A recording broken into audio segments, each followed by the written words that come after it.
I really don't know.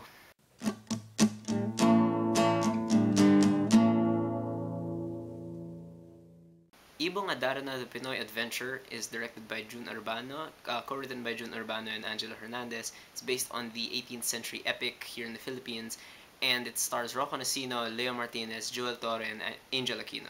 To put it extremely simply, Ibong Adarna, The Pinoy Adventure is about this prince who goes off in search of a mythical bird that can wake up his father who's in a coma or who's fallen ill or something, but he must make sure not to let this bird lull him to sleep or else it will poop on him and turn him into stone.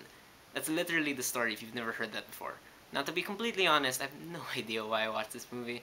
When I think about it now, I'm trying to justify to myself why I watched this. It's probably because I'm always interested to see where visual effects technology here in the Philippines is going, because it's never become really good, but it's always interesting to see what people are trying out with VFX technology, because here in the Philippines it's whenever you see a movie using heavy CGI and stuff, it's like you're seeing it again for the first time. And I guess I'm a sucker for like mythological stuff and icons and whatever. I think that's kind of why I watched I Frankenstein and The Legend of Hercules earlier in the year. But I'm not gonna sugarcoat anything about this movie. I think this is one of the worst movies I've seen this year, maybe all time. First of all, and believe me, I don't think this movie is terrible because of the CGI. In fact, the CGI in this movie is not better or worse than it's been in recent local movies, which means it's still not very good, but at least I think they're exploring what VFX technology in this country can do. This movie isn't a step forward or a step backward, it's more like a sideways step. They're just trying out new things, and for that, I can give them a bit of kudos. But this movie is bad because of everything else.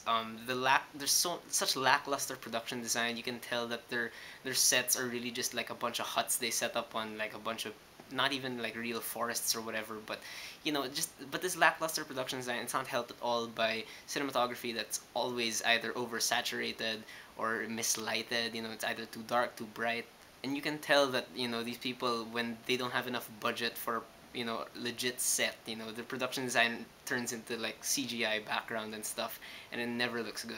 Probably the worst thing about this movie is its costume design. It's some of the worst costume design you will ever see, because you can tell like all these costumes are fake.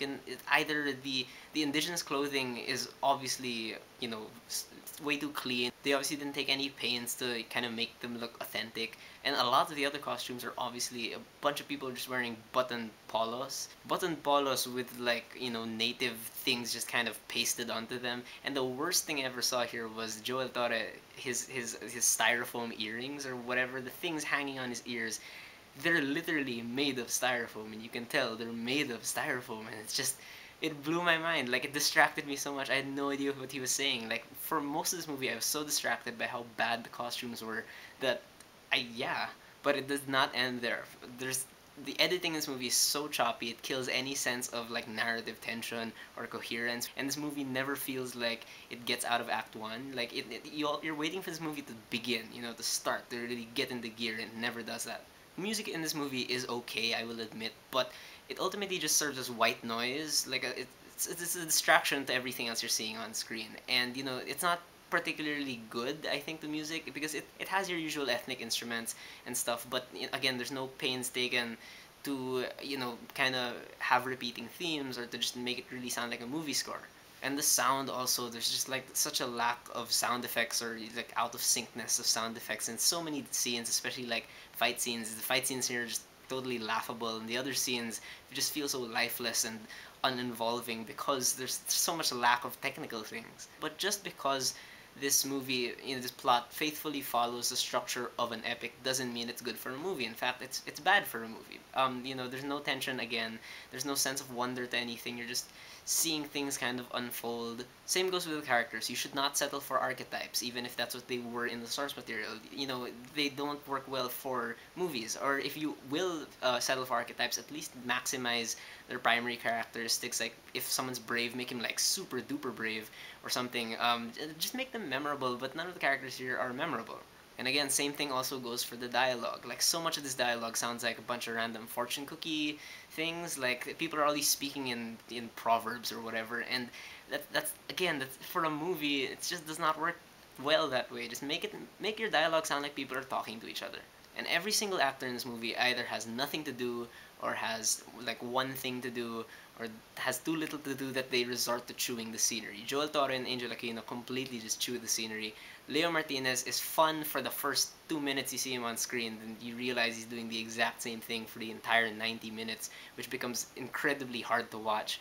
And then Rocco Nacino has like the same look on his face the entire movie. So, I wouldn't really blame the actors. They just have nothing to do in this movie. But really, Jun Urbana as the director, like, this is almost unbelievably lazy direction, because half the scenes in this movie feel like they should have been left on the cutting room floor. They feel like bad takes. And I'm not the kind of guy who notices that kind of stuff at first, but here, the fact that I noticed it, I think, says a lot. Like, there's so many shots where, the Dewata character, like, she's handing the main character, like, a bunch of stuff.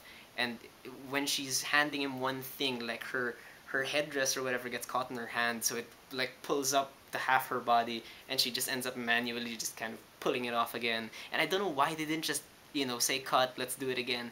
Why did they leave that shot in? It's terrible.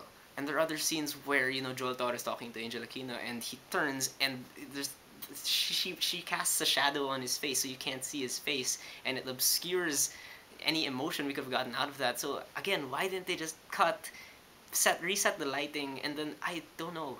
Now you could make the argument that this is trying to capture the epic in its purest form, and okay, but that doesn't excuse being lazy.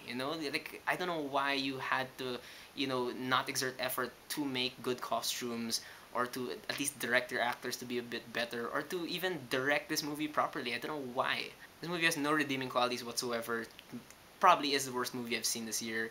It's a terrible movie, but the thing I will say is that I kind of want people to watch this, not because I want them to suffer, but because I want to know if I'm not the only one who feels this way about this movie. Because as soon as I got home from this movie, I looked for some reviews, and people were praising it, and I was thinking, did I watch like a rejected cut, or like what happened? I don't know. Anyway, so that's my review for Ibong Adarna, the Pinoy Adventure. Have you guys seen it? What did you think about it? Did you love it? Did you hate it? Whatever you thought, whether you agree with me or not, please leave me a comment. Let's have a conversation.